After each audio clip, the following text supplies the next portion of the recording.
Ya, kita kembali di Kabar Petang pemirsa bersama dengan Gita di sini. Kita akan bahas tentang Indonesia, timnas Indonesia pada malam hari ini akan bermain di semifinal ya. Ya, bagaimana kekuatan timnas Indonesia dengan nanti akan melawan Uzbekistan nanti malam ya. Tapi kita tidak sendiri juga. Sama siapa lagi? Ada 3 pemain timnas di sini. Oh, siapa aja? Coba bagus. Ada Marcelino. Nggak gede amat ya. Ini ada Marcelino, betul ada Marcelino dan juga 2 timnas lainnya. Kita coba tampilkan.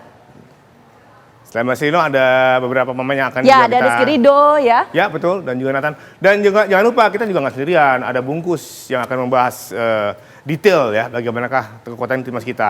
Itu yang kita tunggu ya. Sore Bungkus, apa kabar? Selamat petang Bungkus. Sore Mas Bagus, sore kita. Alhamdulillah baik, selamat petang. Luar biasa nih Bungkus, kita pada sore hari ini kita sedang memanaskan situasi ya bahwa Indonesia akhirnya bisa sedang membuat sejarah baru, berada di babak semifinal Piala Asia U23 di debutnya Bung Gus. Gimana pendapat Anda, Bung? Ya, saya pikir ini pencapaian yang luar biasa ya, karena ketika kita masuk ke Piala Asia U23, saya pikir semua orang waktu itu menyadari bahwa kita berada di grup yang berat. Ya. Kita berada di grup bersama dengan tuan rumah Qatar, lalu ada Australia yang merupakan tim elit di Asia, ada Jordania yang di level senior pernah mencapai final Piala Asia. Artinya kita semua, lawan-lawan kita semuanya adalah tim yang kualitasnya maupun peringkatnya di atas kita. Tapi faktanya dalam sepak bola semua hal bisa terjadi dan itulah yang terjadi. Kita bisa lolos sebagai salah satu tim yang menempati peringkat kedua dan kemudian membuat keajaiban berikutnya dengan mengalahkan salah satu tim elit Asia. Korea Selatan ini kalau kita sebut mungkin tim yang secara statistik justru paling siap menghadapi Piala Asia U23 sebetulnya. Ya. Karena mereka di samping juga meraih medali emas di Asian Games sebelumnya, mereka juga datang ke Piala Asia U23 itu 16 pertandingan tidak terkalahkan, 15 kali menang. Itu artinya tim yang dalam kondisi bukan lagi on fire, tapi mungkin benar-benar lagi fire gitu ya, benar-benar lagi terbakar gitu. Dan itu faktanya kita bisa menyingkirkan mereka. Jadi memang ini luar biasa. Oke, Bungkus ini juga menarik. Ini jadi pertanyaan publik juga, Bagus. Kalau kita melihat pertandingan antara Indonesia dan juga Korea Selatan kemarin ini melalui adu babak penalti ini cukup menarik ya. Kita mungkin ingin tahu begini, Bungkus, positioning antara Korea Selatan dan juga Uzbekistan itu seperti apa sih? Ya.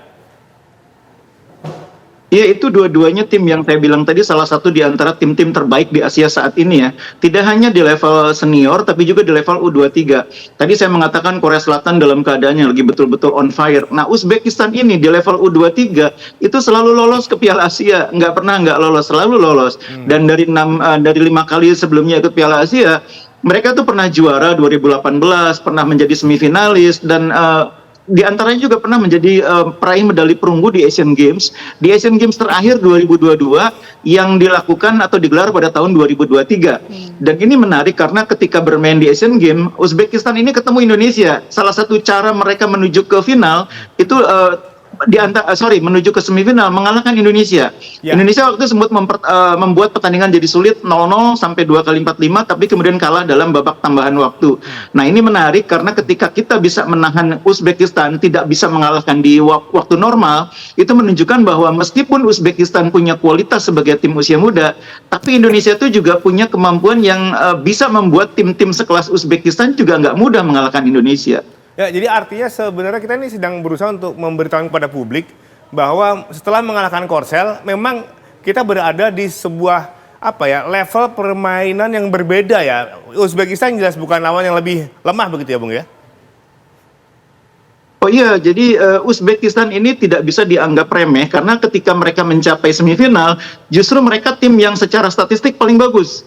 Tidak terkalahkan, mencetak 12 gol, artinya rata-rata 3 gol per pertandingan dan belum pernah kebobolan. Nah, yang paling menarik ketika kita melihat mereka bermain menghadapi Arab Saudi di laga sebelumnya, mereka bermain sangat percaya diri. Mereka bermain dengan cara dan strategi yang tepat untuk membuat Arab Saudi itu seolah-olah yang nggak ada apa-apanya waktu lawan Uzbekistan. Uzbekistan menerapkan strategi permainan long ball dengan bola-bola direct yang membuat pemain-pemain Arab Saudi ini kebingungan bagaimana harus mengantisipasinya. Dan menarik, pemain-pemain Uzbekistan juga berani duel bola-bola atas dengan Arab Saudi yang secara postur juga nggak kalah dengan mereka. Jadi kalau kita lihat statistik pertandingan Uzbekistan lawan Arab Saudi, Uzbekistan itu menang 54% dalam aerial duel. Padahal Arab Saudi pemainnya juga tinggi-tinggi, nggak kalah sama Uzbek. Nah, artinya cara yang sama tidak mustahil akan dilakukan oleh Uzbekistan waktu lawan Indonesia. Mereka tentu menyadari bahwa dari segi postur pemain Arab Saudi sedikit di atas Indonesia. Jadi mungkin mereka akan menggunakan pendekatan yang sama, direct ball, bola-bola umpan silang tinggi, dengan harapan Indonesia sama kedernya dengan Arab Saudi ketika menghadapi situasi bola-bola atas. Oke, nah itu kalau kekuatan dari tim Uzbekistan, bagaimana dengan kekuatan dari timnas kita sendiri, Bungkus? Kita coba lihat di sini tadi Bagus juga sudah menyampaikan kita nggak sendiri, nggak hanya Ada berdua, Marcelino depan ada Marcelino kita. juga. Nah ini bagaimana untuk misalnya positioning dari Marcelino yang menjadi lini depan ini seperti apa, Bungkus? Nah, ini menarik karena sekarang kita tidak bisa memainkan Rafael ya. Artinya di depan Coach Sintayong punya dua opsi. Memainkan false nine, strategi yang sering dia pakai di pertandingan timnas senior, atau bermain tetap dengan 3-4-3 dengan satu striker tunggal. Kalau dia main false nine, boleh jadi yang main di false nine itu Witan atau Marcelino. Karena Witan maupun Marcelino punya kualitas skill untuk berhadapan dengan back-back lawan. Artinya dia butuh pemain tambahan di posisi sayap, bisa jadi Kelly Schroyer. Tapi yang lebih rasional sebetulnya tetap bermain dengan 3-4-3 dengan satu target man, satu striker, dan itu pilihannya Ramadan Sananta. Dengan memainkan Marcelino di kiri, kemudian Witan di kanan, mengapit Ramadan Sananta. Secara fisik, Ramadan ini pemain yang paling siap berhadapan dengan Uzbek ya, posturnya mengimbangi, skillnya juga mengimbangi. Dan kalau dia diberi kepercayaan, mudah-mudahan ini dia saatnya menunjukkan kemampuan dia. Apalagi Ramadan adalah satu di antara beberapa pemain yang pernah menghadapi Uzbekistan di Asian Games. Ada Ramadan, ada Rizky Ridho, ada Hernando. Ada juga sebetulnya Bagas Kava, cuma Bagas kan ada di bangku cadangan saat ini. Jadi pengalaman Ramadan menghadapi Uzbek, bahkan juga sempat Indonesia itu lawan Kirgistan. Kirgistan sama Uzbekistan mainnya 11-12 cara mainnya. Jadi mudah-mudahan pengalaman Ramadan main di Asian Games menghadapi Kirgistan, menghadapi Uzbekistan bisa menjadi bekal dia untuk menunjukkan kemampuan dia saat menghadapi Uzbekistan kali ini di semifinal. Ya. Bungkus, tertarik saya dengan siapakah yang akan menggantikan Rafael. Kalau kita perhatikan, Rafael itu kan menawarkan sesuatu yang berbeda ketika dia menjadi dimainkan begitu ya. Dimana dia membuka ruang, dia mampu melindungi bola dengan sangat baik, dan kemudian dia membuat kreasi interpas di dalam kotak penalti lawan itu juga menjadi lebih menarik dan lebih fluid begitu ya. Nah, apa kira-kira Ramadan Sananta yang memiliki postur lebih besar itu juga memiliki kapabilitas yang sama dengan Rafael? Iya, jadi karakter mainnya jelas berbeda. Kualitas yang dimiliki Ramadan berbeda dengan kualitas yang dimiliki oleh Rafael ya. Rafael itu lebih fluid mainnya, lebih dinamis ya. Ramadan lebih statis tapi lebih klinis finishingnya. Dan itu yang harus dimaksimalkan oleh pemain yang lain. Jadi artinya kalau main dengan Rafael, pemain lain bisa lebih main ke tengah, membiarkan Rafael yang buka ruang, bongkar ruang, membuka pertahanan lawan. Tapi kalau Ramadan yang dijadikan target, yang lain yang harus buka ruang, yang lain harus bagi bola, harus membuka lebar lapangan. Jadi cara mainnya akan sedikit berbeda kalau kita main dengan Ramadan dan main dengan Rafael. Nah, cuma seperti yang saya bilang tadi, kita butuh Ramadan supaya back Uzbek ini nggak sepenuhnya punya keleluasan untuk naik membantu lini tengah atau membantu lini depan. Kita pengen Uzbekistan itu tetap di posisi mereka, jangan terlalu dominan di tengah. Karena kalau Uzbekistan terlalu dominan di tengah, mereka passing game-nya bagus. Statistik menunjukkan mereka passing suksesnya itu 71%, termasuk tinggi. Dan kalau kita membiarkan mereka menguasai lapangan tengah, lalu memainkan passing game-nya, kita yang akan repot. Jadi kita berusaha supaya Uzbekistan tidak terlalu dominan di lapangan tengah, kita redam di lapangan tengah dengan middle block, dan kemudian kita berusaha imbangi mereka di tengah dan main normal. Kita jangan terlalu bertahan, tapi pada saat bersamaan juga jangan terlalu gabah meninggalkan area pertahanan. Kita hanya menyerang pada saat kita punya kesempatan serangan balik dan tetap menjaga kedalaman di lini tengah dan di lini belakang. Oke, nah Bungkus, ini menarik juga ya, Bagus ya. Bicara lapangan tengah kita. Nah, ini ada Nathan juga. Ada Nathan. Kita coba lihat ini. Kalau menurut Bungkus di lini tengah ada Nathan, ini seberapa besar sih perannya ya untuk komposisi atau formasi di timnas kita?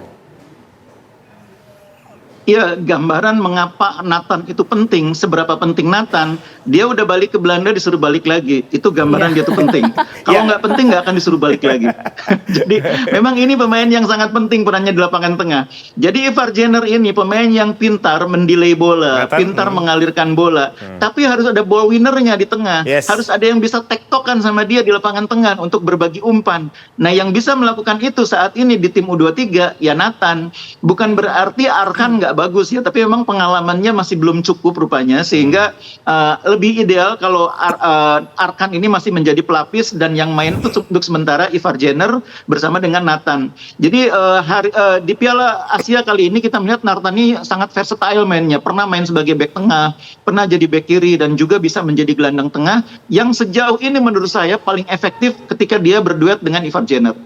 Iya, ini menarik ya. Nathan yang aslinya selalu dikenal sebagai bek kiri, kemudian digeser ke tengah dan cocok gitu ya. Atau apakah ini memang yang kita butuhkan di masa depan gitu? Bahwa pemain-pemain seperti Nathan lah pemain yang akan lebih berfungsi bagi tim nasional. Iya, yang pertama memang kita butuh pemain-pemain yang bisa main di beberapa posisi, itu sepak bola modern ya. Yang kedua, ini juga menggambarkan bahwa kalau sekolah bolanya benar, itu biasanya paham tentang yang namanya tactical game ya. Jadi memang kuncinya sekolah bolanya harus benar nih, pendidikan sepak bolanya benar. Sehingga pemain itu main di posisi apapun dia tahu kalau dia jadi bek kiri tugasnya apa, kalau jadi gelandang tugasnya apa, kalau jadi striker tugasnya apa, bahkan kalau jadi striker tugasnya apa juga tahu gitu. Itulah gunanya kita youth development yang bagus. Supaya pemain itu bisa berkembang, tidak harus di posisi yang dia inginkan. Kadang-kadang pemain itu maunya saya di posisi ini nih. Rata-rata kan maunya jadi striker. Tapi kalau lihat mainnya, kayaknya kamu lebih cocok jadi bek kanan. Kayaknya kamu lebih cocok jadi gelandang bertahan. Nah, itu kalau sekolah bolanya bener, youth development-nya bener, pemain bisa main dimanapun sesuai kebutuhan tim. Oke, bungkus tadi kita sudah bahas ya soal lini depan, komposisi lini tengah. Ini yang belum adalah lini belakang, bagus ya. Kita di sini lihat ada Rizky Ridho. Ini seperti apa? Penampilan Rizky Ridho sepanjang turnamen gimana?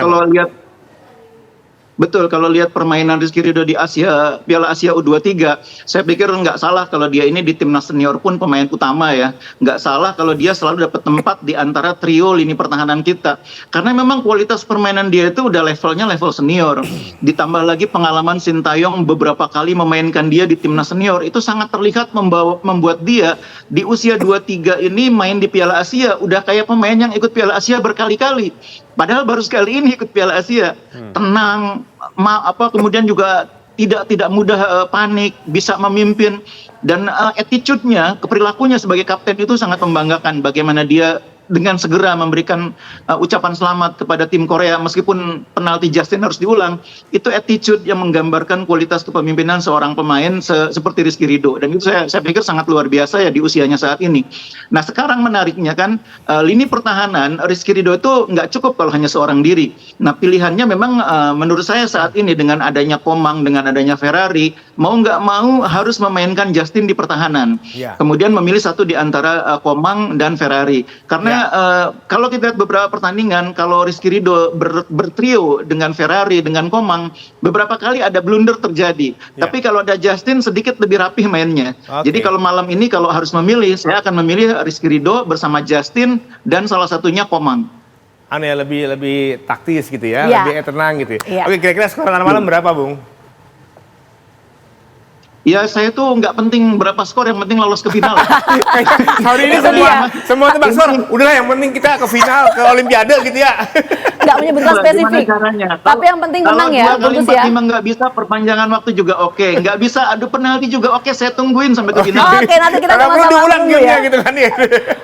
Oke, terima kasih banyak Bungkus. Terima kasih banyak buat atas waktunya sudah bergabung sama kami di Karpet Petang. Sehat selalu.